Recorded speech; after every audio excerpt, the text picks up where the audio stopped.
Bom, compor nossa atividade, né, de proposta. Aí o seguinte, gente, aqui nós temos dois referenciais.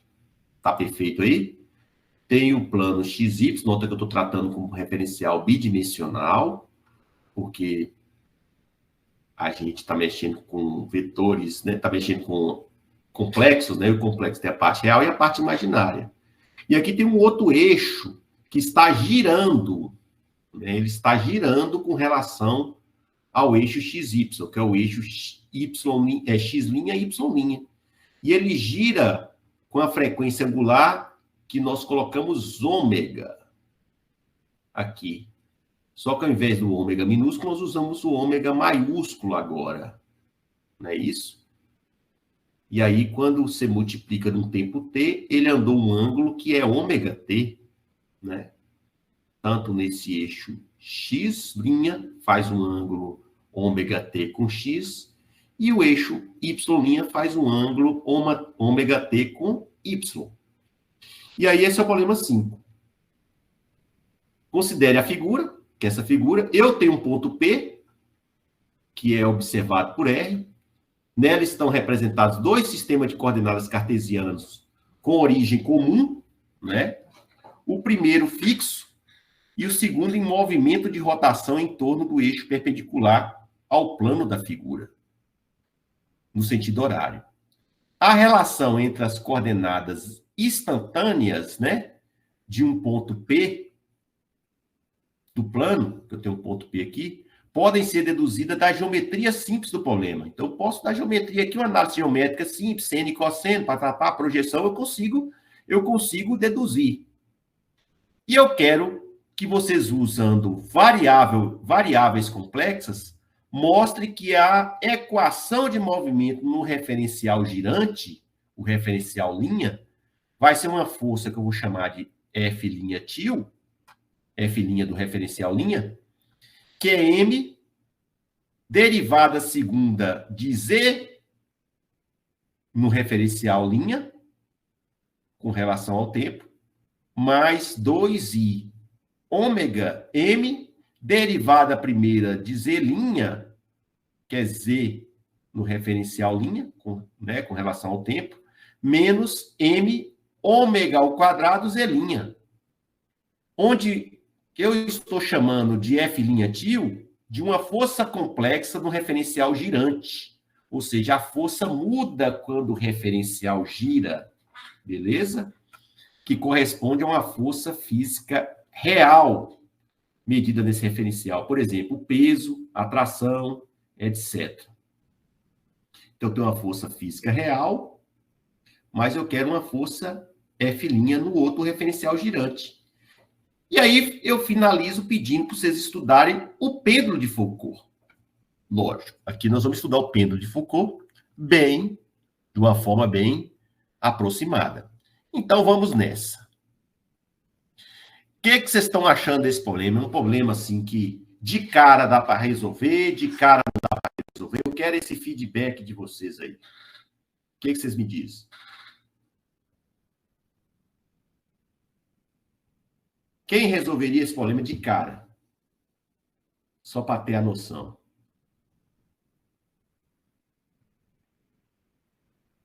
Parece que teve um silêncio. Teve manifestação que é difícil. É difícil. Não sabe nem para onde vai. Quem não sabe nem para onde vai, nem por onde começaria. A ideia de como começaria ou não? Não sabe, né? Para saber, assim, como é que tá, para a gente ver como é que a gente aborda isso aqui agora. Vários aí manifestaram que não sabem nem para onde vai. Beleza, isso é excelente. Isso me deixa feliz, sabe por quê? Porque aí o que eu estou trazendo já é uma novidade, né? Isso é bom. Espero trazer muitas novidades aqui para vocês. Aqui o seguinte, né, Cristina? Nós queremos trazer muitas novidades aqui. Com certeza. Então, aqui é um problema de referencial girante, né? Bonitinho. Pronto. Para começar aqui, a gente tem que fazer uma análise geométrica. Então, aqui abordaremos como é possível descrever a relação entre referenciais inerciais e não inerciais por meio da notação complexa, no caso em que o problema a analisar pode ser reduzido a um problema bidimensional e representado no plano complexo. Feito isso, aplicaremos o resultado ao experimento que foi projetado por Jean Bertrand Léon Foucault, que é um francês. Detalhe, o Foucault, esse Jean Bertrand Léon Foucault, também francês, igual o outro Foucault, que era filósofo, né?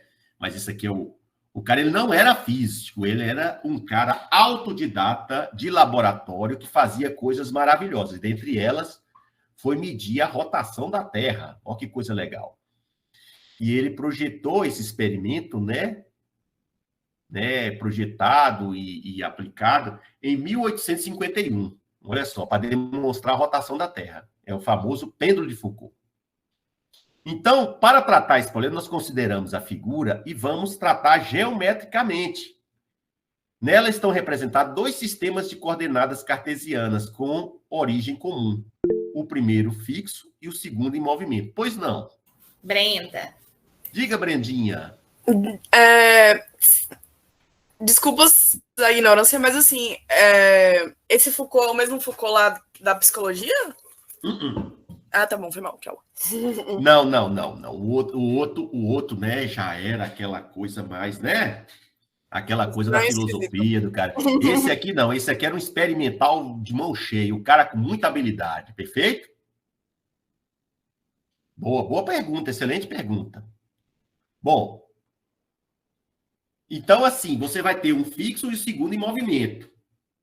Então essa é a figura que você tem. Como é que nós vamos fazer? Esse movimento é de rotação em torno do eixo perpendicular. Então, imagina aqui um eixo saindo ou entrando, tá entendendo? No plano da tela aí, tá vendo?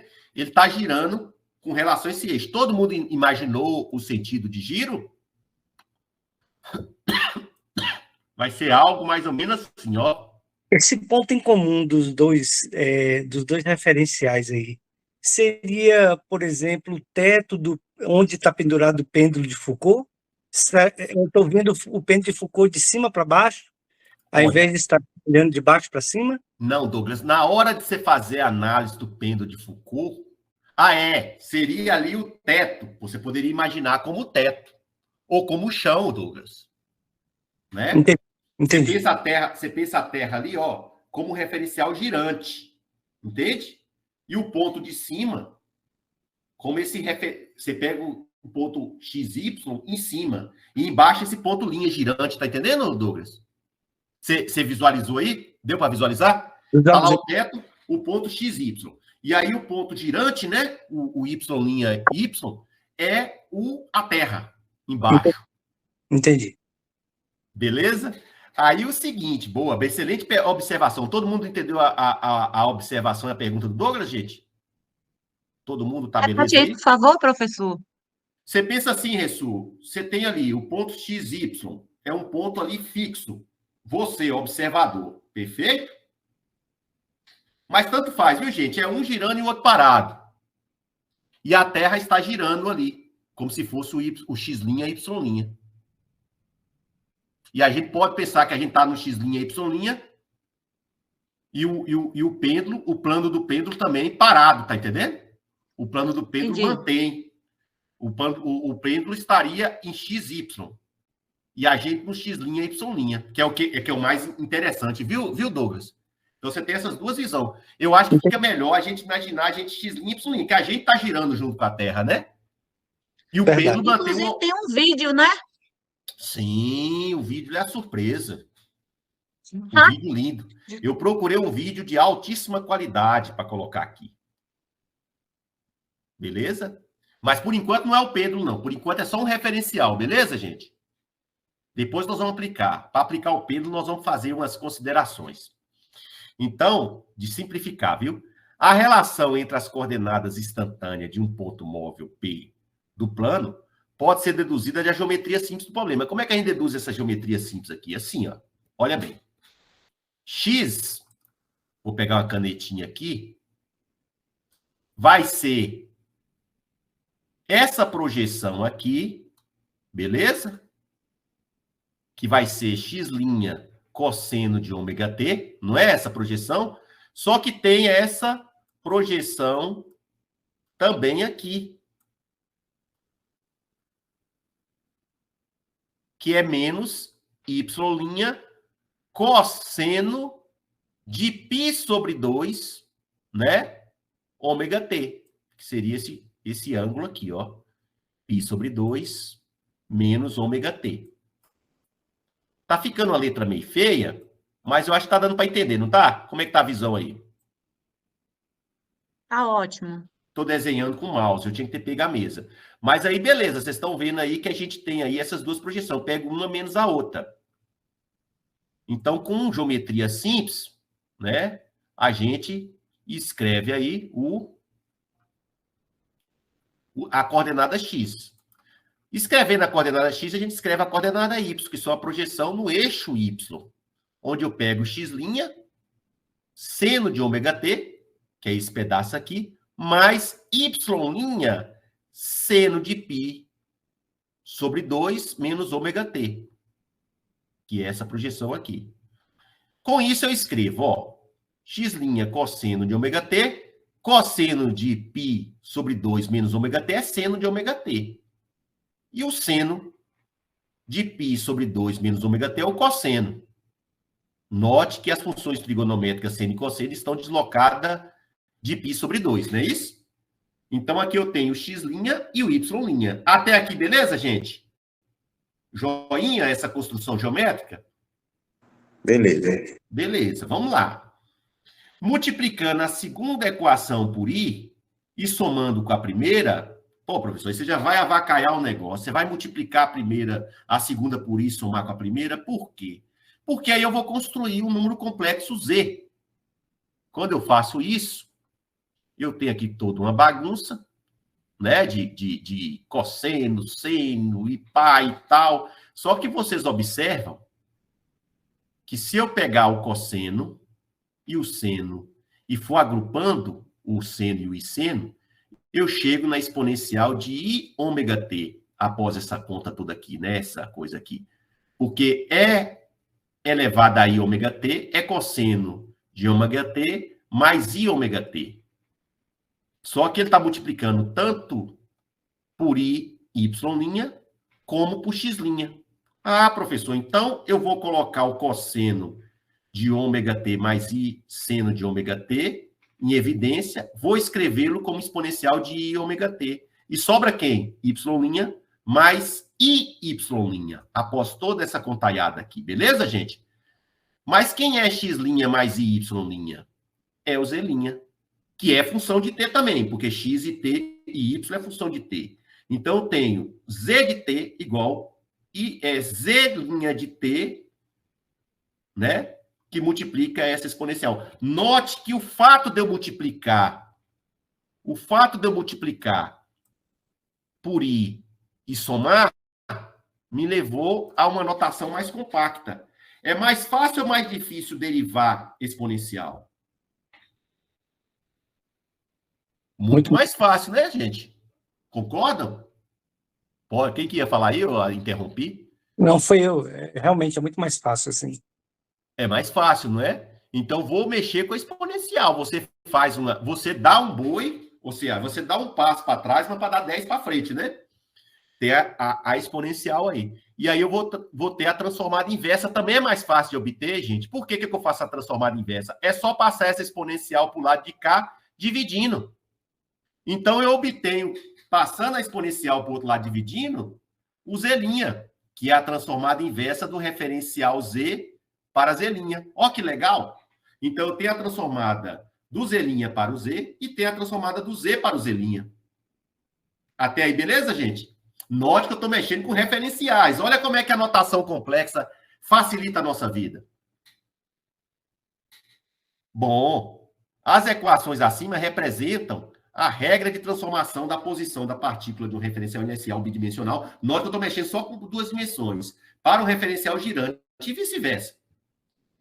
E eu estou usando notação complexa, não vetorial, no sentido tradicional de vetores. A partir disso aqui, dessa relação, podemos obter a expressão para a transformação da velocidade. Como? Basta derivar. com relação ao tempo. Quando eu derivo com relação ao tempo, eu não posso derivar direto. Por quê? Porque eu tenho uma função do tempo multiplicada por outra função do tempo. Z' de t é função do tempo. E E elevado a I, ômega t, também é função do tempo. Eu vou ter que aplicar aqui a famosa regra do produto, que é a segunda regra que prende todo mundo no cálculo. Todo mundo entende? Qual é a primeira regra? Todo mundo sabe qual é a primeira regra que prende todo mundo no cálculo? Regra da cadeia. Regra da cadeia. Piada velha, mas engraçada ainda, né? Regra da cadeia, a primeira regra que prende todo mundo no cálculo. A segunda é a regra do produto. Alguns discordam e falam que é a regra do quociente, mas tudo bem. Está aqui. Mas a regra do quociente é a regra do produto metida a besta. Então, aqui eu tenho a regra do produto. Aplica a regra do produto, derivada da exponencial ela mesma, né? Vai descer o ômega, mas eu posso colocar a exponencial em evidência. Aí eu tenho o seguinte. Nesse caso aí, a transformação da aceleração, eu vou derivar a derivada da posição, ou seja, eu vou derivar a velocidade. E aí eu vou aplicar novamente a regra do produto. Aí eu caio nessa geringonça, né? Vai ser derivada da primeira vez a segunda, mais a derivada da segunda vez a primeira. Quando eu agrupo os termos todos, eu chego nisso aqui. Perfeito, gente? Dever de casa, derivar isso aqui, obter isso aqui, derivar isso aqui, obter isso, e derivar isso, obter isso. Joinha? Ótimo. Aí já está ficando com aquela cara daquele problema, não tá? Mas, gente, a aceleração, né?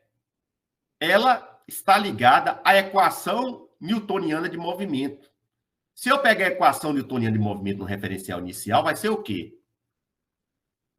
A força M derivada de Z com relação a T. Segunda derivada de Z com relação a T. Note que eu deixei F-til. Por que F-til? Para dizer que é uma força no plano complexa. É uma força complexa. Daí, gente, essa força complexa no referencial inicial deve transformar-se do mesmo modo, né, que a posição. Então, eu vou pegar essa força complexa aqui e dizer que ela vai ser a força no referencial linha multiplicado pela exponencial de I ômega teta, que é a regra de transformação, né? Que é a regra de transformação. Usando a derivada segunda do Z, que a gente já escreveu, e comparando com a força, eu pego a derivada segunda de Z e substituo aqui. Olha o que eu obtenho. Ah, rapaz, se eu obtive isso aqui para força e tem uma regra de transformação da força, eu posso identificar essa geringonça toda aqui, ó,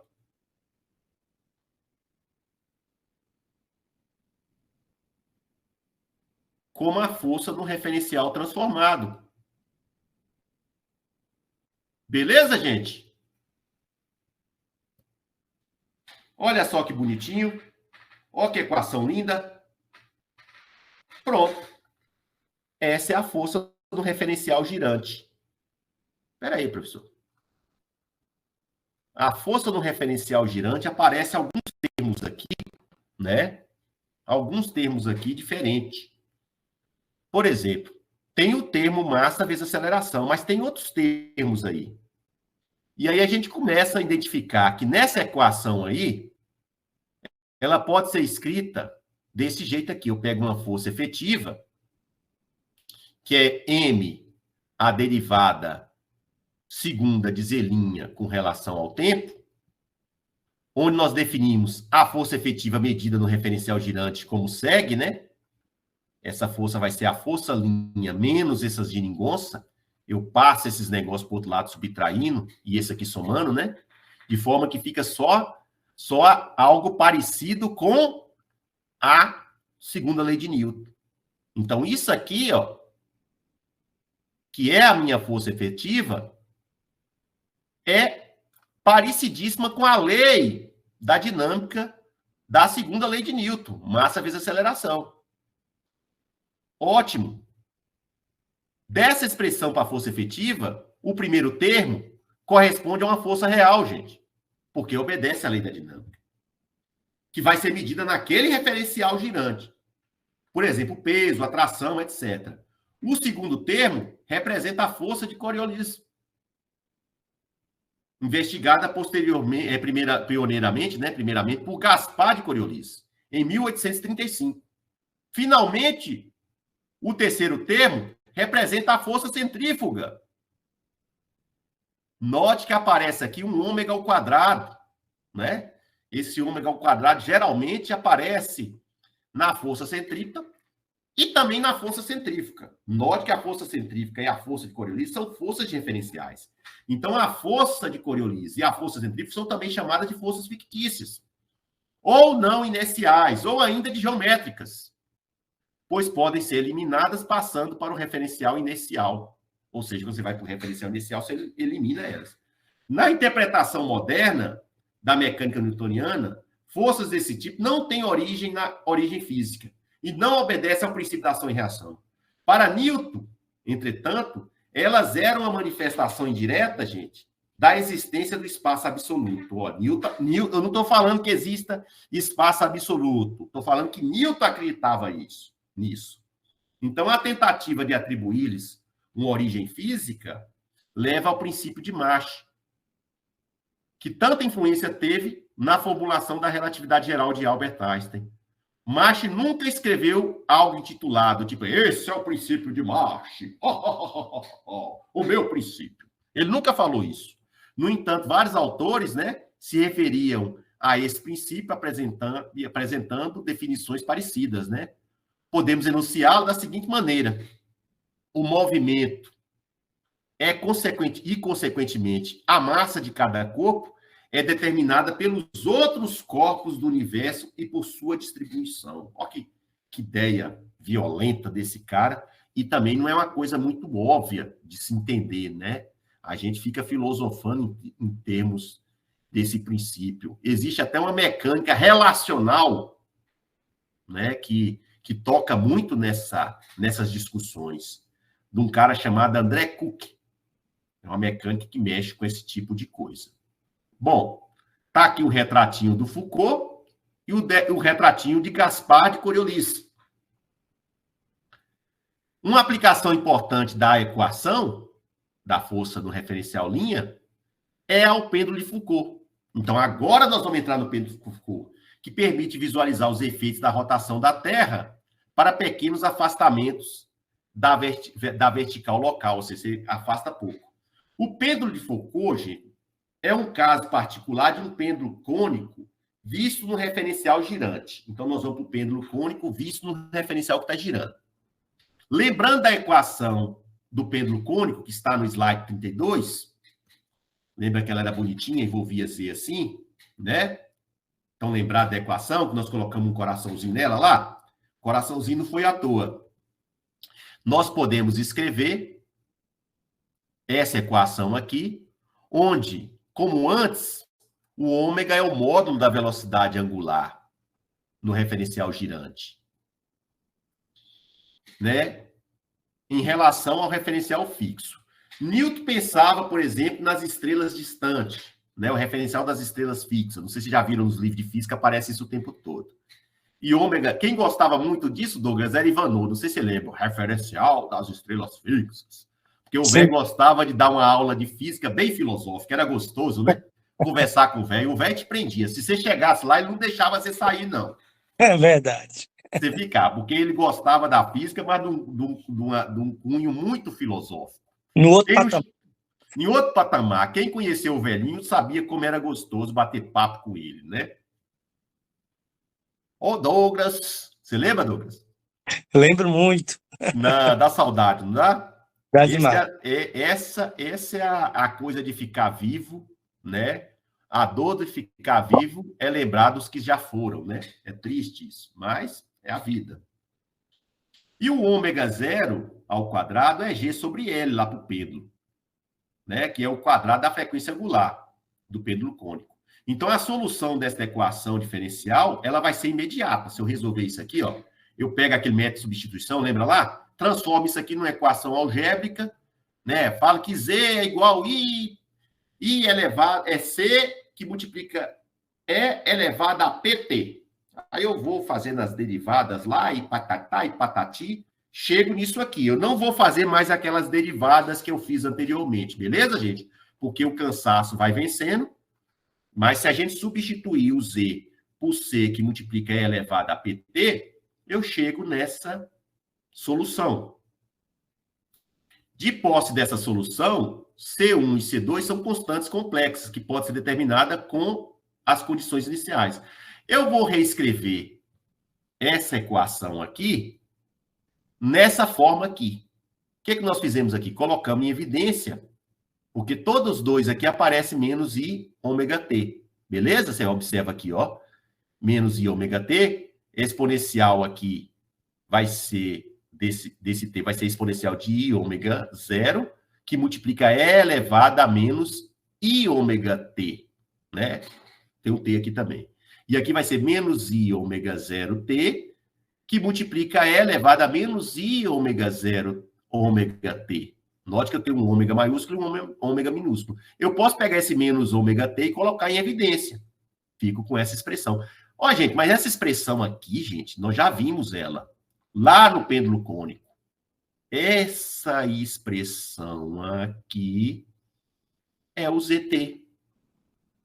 Ué, beleza, a gente já tinha mostrado isso. A expressão no referencial girante para o referencial não girante para um pêndulo cônico. Mas o ZT, linha, né? O Z' de T é X' de T mais Y' de T. E o Z de T é X de T mais Y' de T. Né? A fórmula de Euler, eu posso colocá-la da seguinte forma. E elevado a menos I ômega T é igual, né? É igual cosseno de ômega T mais menos I seno de ômega T. E aí eu vou escrever a equação dessa forma, que é uma forma matricial. Aqui, nessa forma, eu obtenho essa equação aqui para o X, o Y', o X, o YT, ou seja, é o que o pessoal que trabalha com relatividade, trabalha com cosmologia, trabalha com essas áreas, chamam de matriz de transformação dos referenciais. É uma matriz que transforma, né, leva de um referencial, né, inicial para um referencial não inicial. É o que eles chamam de matriz de transformação. E aí, X de T e Y de T são as soluções que obtivemos anteriormente para o pêndulo cônico, em um referencial inicial. A saber, nós temos essas expressões aqui que obtivemos.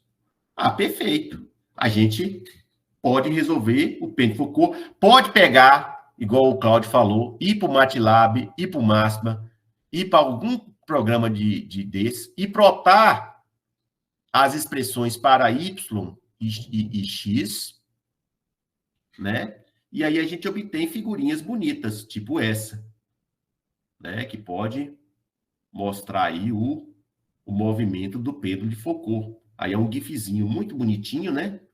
Mostrando aí, né, o pêndulo de Foucault. Aqui um experimento que você pode fazer para levar em sala de aula, um experimento simples. Sabe aquele anel que as bordadeiras usam, de madeira? Não estou ganhando nada, mas você pode comprar no Armarinho 13. É no Armarinho 13 que tem esses negócios de bordadeira. Douglas que sabe dessas coisas aí, que Douglas que... É isso aí mesmo. Mexe com os experimentos. Vai no Armarinho 13, compra esse negócio, bota num toca-disco velho, no motorzinho, onde você põe um potenciômetro, se você quiser, e bota um pêndulozinho fazendo giro, e quando ele gira com a velocidade angular ômega que você pode computar, ele vai fazer esse desenho aqui, né, no objeto. Você vai ver um desenho assim. Ô, Luiz. Pois não? Diga. Sugestão em baixo custo aí. É só pegar uma lata, você corta um anel da lata, né? Amassa certinho para não cortar. Uhum. Aí você pega um motorzinho com um potenciômetrozinho, faz um sistema, né, simples. Sim. E faz essa bota uma bolinha de gude, uma bola qualquer, e controla a velocidade, você vai vendo ali. Ó. Perfeito, perfeito. Baixo custo, excelente, Cláudio. Você também que é de laboratório, né? Vocês que são de laboratório entendem muito bem, você, Douglas, né? Galera que trabalha com experimental. Mas você pode fazer toda uma matematização dessa aí e ainda mostrar esse experimento aí. Aqui, gente, no YouTube, tem o pêndulo de Foucault. Eu não sei se ele aparece, eu acho que ele não sei se ele vai aparecer para vocês, eu vou clicar aqui, ó. Tá aparecendo aí, gente? Som? Ah, o som não. Bom. Som não, então eu vou tirar, peraí. Som, vou sair. Luiz, maximiza. Ah, tá. Vou colocar no outro vídeo. Você maximiza. Eu vou deixar para pôr esse vídeo, sabe que hora? Daqui a pouco. Eu vou botar 2 vídeos, tá joia? Apareceu aí bonitinho? E só falta 2 slides. Sim. Então, um vídeo vai ser o Pedro Foucault. Guarda aí pra gente ver o Pedro Foucault bonitinho, que esse vídeo aqui tá em excelente qualidade, dá para ver aí, né? Aí eu quero discutir com vocês o seguinte, uma pergunta. Aqui tratamos vetores no plano com artifício das variáveis complexas, perfeito? Podemos tratar vetores no espaço com variáveis complexas? O que vocês acham? E aí? E vetores no espaço, como é que eu faria isso? Porque no plano você vê lá o x, y, né? E no espaço? Bom, essa aqui é a cereja do bolo da aula. Porque há muitos anos atrás, né, o cálculo vetorial foi desenvolvido, né, a partir dos quaternios, que os quaternios foi inventado em 1843 por William Hamilton, né? Ele inventou uma coisa chamada quaternios, daqui a pouco eu vou falar, por Josias, né, Gibbs e Oliver Heaviside, eu acho que a pronúncia é essa, Heaviside, em torno do final do século XIX, eles desenvolveram isso aí. Aqui se ficou claro, né, que o quaternio que foi inventado em 1849, beleza? O Gibbs e o Heaviside negam qualquer influência dos quaternios. Houve uma confusão, um quebra-pau, porque eles não aceitavam os quaternios, porque os quaternios foi uma tentativa do Hamilton de descrever os fenômenos vetoriais, usando o número complexo. Eu vou falar mais do quaternio daqui a pouco. Esses últimos negam a influência dos quaternios sobre o seu sistema. Ou seja, sobre o cálculo vetorial. Aqui é vetorial, tem esse VEC aqui não, viu? Por causa da cópia. Então, assim, eles afirmam que os quaternios são totalmente dispensáveis, mas não é bem verdade. A gente sabe hoje com a história da ciência que eles utilizaram as ideias dos quaternios. A motivação maior foi Maxwell. Maxwell não usou cálculo vetorial. Maxwell, depois que os quaternios estavam desenvolvidos, escreveu em forma de quaternios as equações dele. Uma coisa bem estrondosa lá. Então, grande parte da sua notação em terminologia, né, que estabelecida por Gibbs e o Wilson, né, no livro Vetor Análise, publicado em 1901. Beleza? Os quaternios, gente, consiste de uma generalização dos números complexos para 4 dimensões e são compostos por uma parte escalar e uma parte vetorial. Joinha? Bom, eu vou finalizar aqui e vamos para os videozinhos. Essas foram as referências que nós usamos, né? E aqui eu chamo a atenção para 2. Uma que é do programa de pós-graduação em ensino de física, que é o mestrado profissional em ensino de física, que é dinâmica newtoniana e notação complexa. O cara colocou um negócio desse tipo aí, né? Na dissertação dele.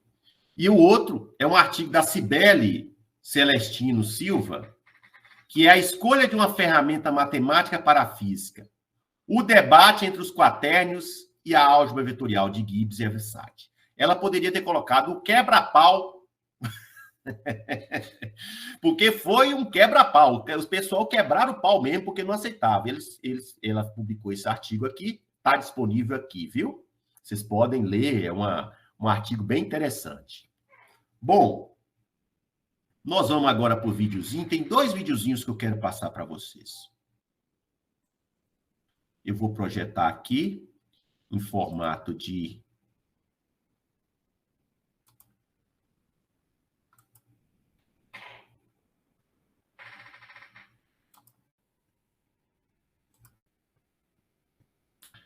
Dá o feedback, tá passando aí, gente? Ainda não. A imagem está Tem que dar play, professor. Play. Não foi, não? Não. Vê aí se foi agora.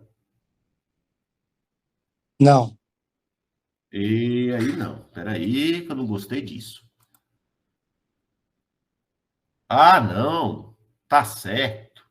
Eu passei primeiro um e dei play no outro. Tá explicado. Isso aí vai entrar na gravação, mas tudo bem, viu, gente? Ó, Pedro de Foucault. Agora sim, né? Sim. Eu dei play no outro.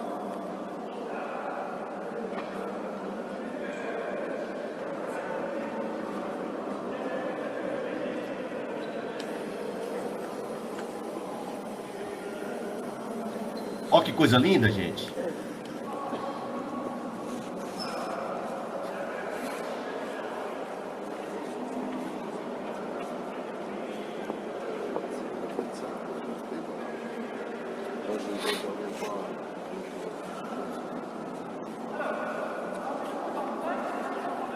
Eu tinha vontade de visitar isso aí.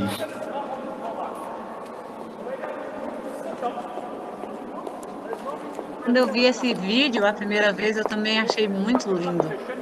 Não é bonito, Ressu? Que o interessante é que não é o pêndulo que está movimentando, né? É, o interessante é isso, é a Terra que está girando, isso mesmo. A Terra é o nosso referencial linha. E o pêndulo está no Y, né? YX, como o Douglas observou.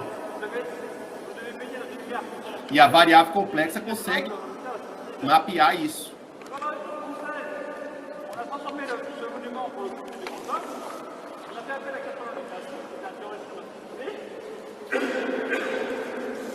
Qui a muré toutes les fenêtres, parce que les enfantines étaient aveugles. C'est un exemple de la vie, et au point paraissait la dépendance de la population. Il a aussi couché Lanternon, il a aussi mis ses fenêtres sombres que l'on a respectées quand on a restauré le climat. Donc on a complètement changé l'atmosphère de ce lieu. Et donc il a fallu attendre l'angle moral pour que sur chacune de ces fenêtres, on colle une toile, hein, dans l'école Benjamin Marouf, hein, c'est des résines de peinture, d'où le lot de condensé. Donc c'est derrière chacune de ces toiles, il y a une fenêtre. Eu não consigo entender o francês dele, não, viu? Alors, donc dans la Saiu. ouest-est, on va mettre la ville des Saints, donc la ville de Saint-Denis et Sainte-Geneviève. Ah, não. Curiosity Stream's most watched original series Ah, gente, has eu tô all new usando episodes. It all starts here. We have to. Pronto. Ô Luiz, depois se você quiser tem a opção de exibir legenda. Sim. E ele vai traduzir para o português aí, seja a língua que for. Vocês querem colocar de novo ou não? Depois vocês colocam, não? Não, tendo um link aí, eu acesso por aqui. Isso, tem um link aí. Porque aí é bom que eu já disse. Agora aqui o seguinte. O que acontece com esse negócio dos quatérnios? Deixa eu explicar para vocês. O Hamilton, ele desenvolveu a álgebra dos quatérnios. E no caso dele, o que acontece? Ele pensou o seguinte, ele falou assim, ele trabalhou com isso, viu? Vocês viram aí que eu falei no início que foi. Ele pegou a parte real, mas a parte imaginária e representava no plano. Aí pegou a regra do paralelogramo, tratou tudo como se fosse vetores, porque a regra do paralelogramo já tinha. Não tinha uma análise vetorial apropriada para tratar as equações de Maxwell. Só que o Hamilton pensou, falou, eu vou criar as trincas. Foi lá e pegou e colocou mais o J. Uma parte real, mais I, mais J. Onde I e J são dois imaginários. E ele tratava isso como se fosse vetor. E ficou 10 anos quebrando a cabeça com isso. Até que um belo dia, ele caminhando com a mulher numa ponte, ele correu lá e anotou na ponte a álgebra dos quatérnios. Falou, eu vou colocar 3 complexos. I, J, K. Olha aí a origem dos vetores I, J, K da física. Eram complexos. E ele colocou o IJK e fez uma álgebra. Diferentemente dos quatérnios, quando você faz o produto dos vetores, brota naturalmente, de uma vez só, a parte escalar, que é o produto escalar, só que com negativo, né? E a parte vetorial, que é o produto vetorial, num produto só. E aí, esses quatérnios por Hamilton foi estudado por outros, que aplicou muito, e chegou a Maxwell, que escreveu as equações dele e tudo ali, usando quatérnios. Só que Maxwell não aceitava muito, ficava no meio do... Sabe aquele cara que fica no meio do debate, ele não concorda nem discorda, ele fica ali, ele usou, mas não... E o Gibbs e o Ebel-Seitz criaram o cálculo vetorial. Só que eu acredito, e os autores de história da ciência acreditam, que ele bebeu na fonte dos complexos para criar. Os caras não admitem isso, mas beberam. E nessa brincadeira aí, eles criaram o cálculo vetorial, que é muito mais prático de se utilizar. Só que os quatérnios não morreram.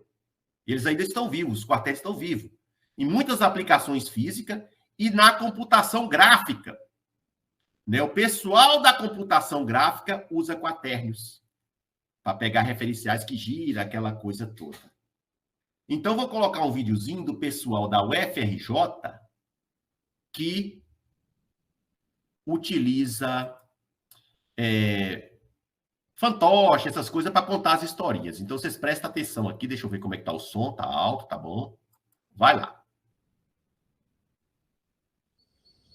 Irlanda, 1843. Em uma tranquila e costumeira manhã, Sir William Hamilton tomava café com seus filhos. Papai, você já conseguiu multiplicar as trincas? Durante 10 anos, Sir William Hamilton fez das trincas uma obsessão. Concebidas como generalização tridimensional dos complexos, sabia somá-las e subtraí-las, mas não conseguia multiplicá-las. 300 anos antes, em 1545, Girolamo Cardano publica seu livro, Ars Magna, contendo um método de resolução das equações do terceiro grau, que mesmo para soluções inteiras, passa pelos números complexos, que na época ainda não eram vistos como pontos no plano. Em 1572, Bombelli estabelece as regras para operações algébricas dentro dos complexos. No entanto, passam-se mais 200 anos até que Euler chegue à conclusão de que poderiam ser escritos como x mais y com x e y reais, como fazemos até hoje. E é só por volta de 1800 que os complexos passam a ser associados a pontos do plano. Ora, se os reais são os pontos da reta e os complexos pontos do plano dados por pares ordenados reais, não seria natural existirem números dados por trincas ordenadas que corresponderiam aos pontos tridimensionais no espaço? 16 de outubro. Enquanto caminhava com sua esposa em direção ao conselho da Academia Real Irlandesa, Sir William Hamilton teve uma epifania. Oh! O problema está resolvido! Basta acrescentar mais uma dimensão a meus números, que no lugar de trincas passarão a se chamar quaternions. Em um impulso, gravou ali mesmo em uma pedra da ponte de Brougham a fórmula fundamental. Sir William Hamilton se dirige então à Academia Real Irlandesa e anuncia que apresentará no mês seguinte um artigo sobre os quatérnions. E no dia seguinte, escreve uma carta a John Graves, em que descreve os caminhos que o conduziram aos quatérnions, desenvolve a teoria e já apresenta as definições e interpretações geométricas do que chamamos hoje de produto escalar e produto vetorial.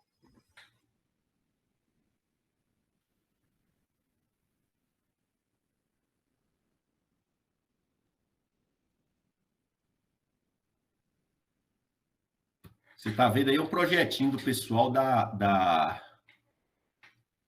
eu acho que é da UFRJ, se não me falha a memória, da UERJ. É o UFRJ da C. É o UFRJ. Tem um matemático aí, eu gosto dele, ele é meio doidão assim, velho.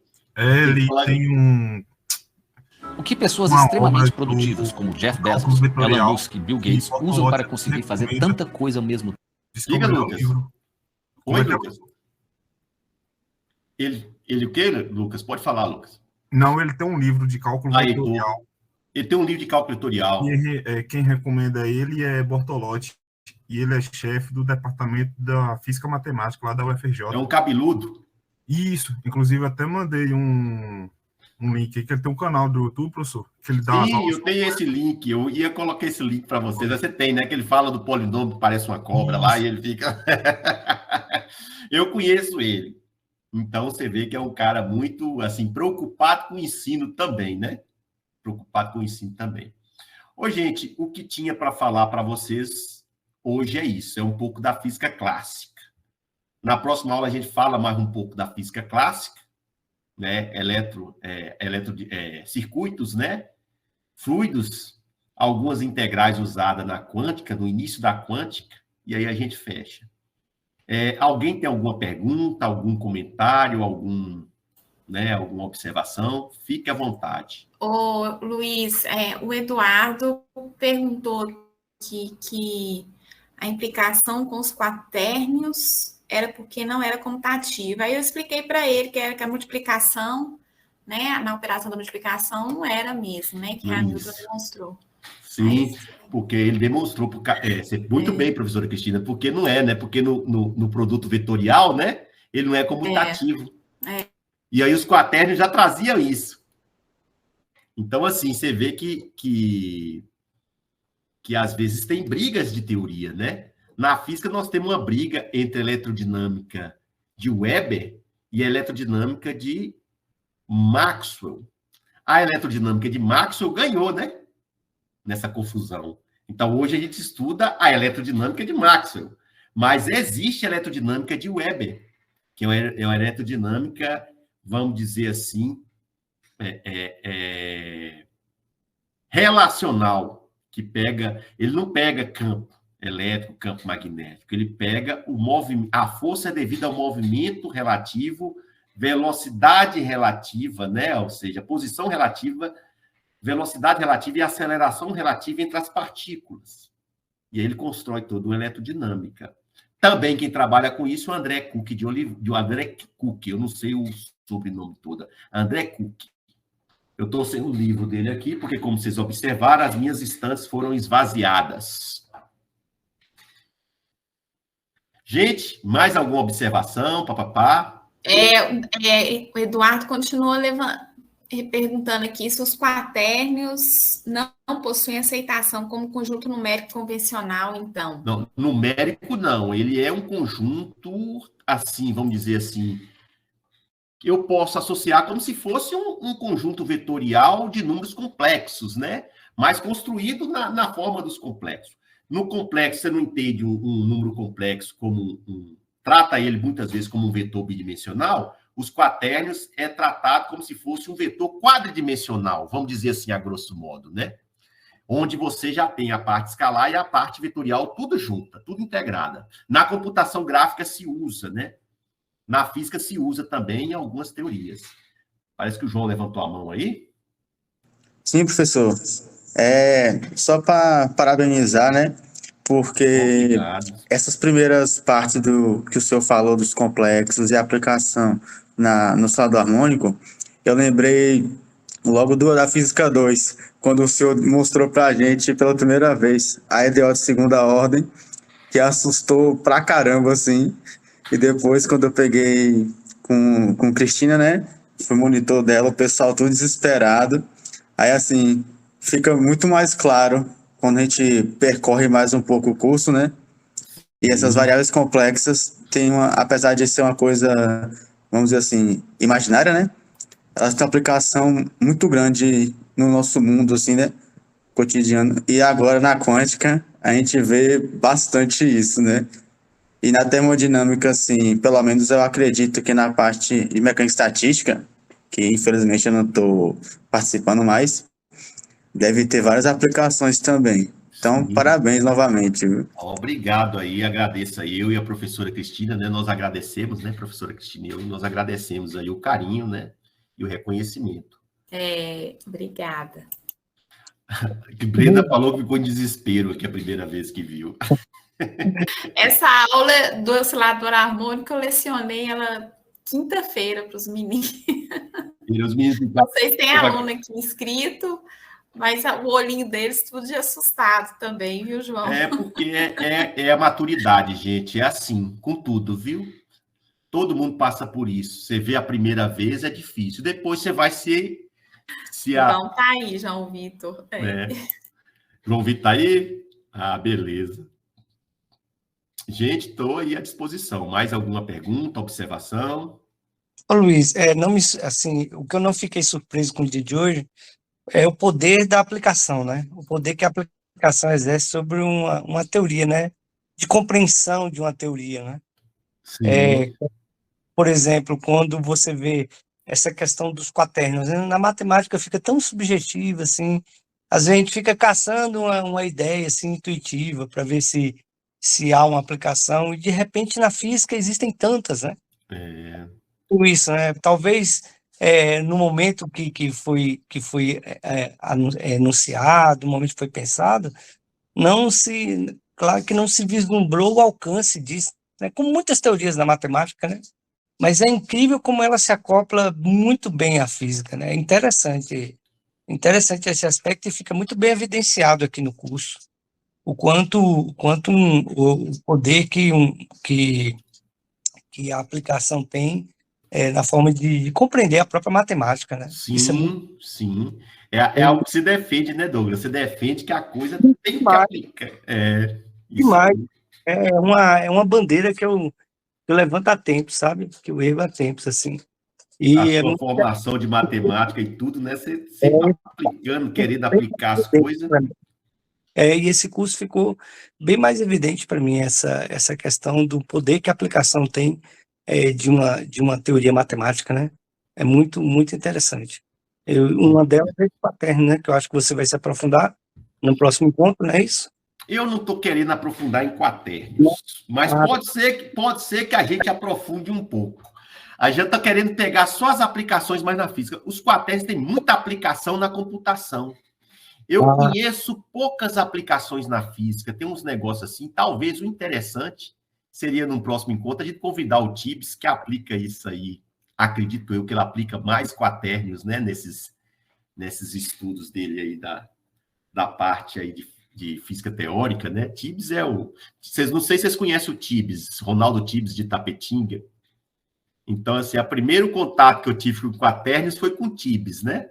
E depois com o Roque aí na computação, aí onde eu tiro umas dúvidas, assim, conversa, né? Hoje mesmo eu tive uma conversa com ele rapidinho. Mas aí foi me apresentado. Agora, sim, pode ser, nunca se sabe. Os cursos, a gente abre o curso e depois, sei lá, pede para pôr mais uma aula, né? Mas pelo planejamento está apertado com as aulas que tem, né? Você vê que hoje, assim, a gente já chega perto das 6, a gente está esgotado, né? Todo mundo já cansa, né? Porque tem que lembrar depois que tem uma atividade proposta que a gente tem que responder por ela, e aí quebra, porque na hora de falar vai falando, mas na hora de escrever a parte proposta, se vocês pegarem, né, o material de hoje, é um material bem amplo já, né? Você viu ali, tem 90 slides. E eu vou criar um grupo, gente, no Classroom, e vou disponibilizar esses materiais aí todos, viu? E vou deixar um espaço onde vocês podem pôr materiais também lá. À vontade lá. Beleza? Gente, tem mais algum comentário? Só agradecer, Luiz, você, a professora Cristina, aí, por disponibilizar parte do seu tempo aí, né? Para compartilhar conhecimento com a gente aí, que é muito bem-vindo. Beleza, obrigado, Cláudia. A gente sempre agradece aí o carinho de vocês, que é demais, né? Esse é o combustível. Obrigada. A gente pensa, né? A gente fala, né, Cristina? A gente faz o que gosta, né? Tão legal, a gente se diverte. No final, eles ainda pagam a gente. Olha, é muito bom isso aí.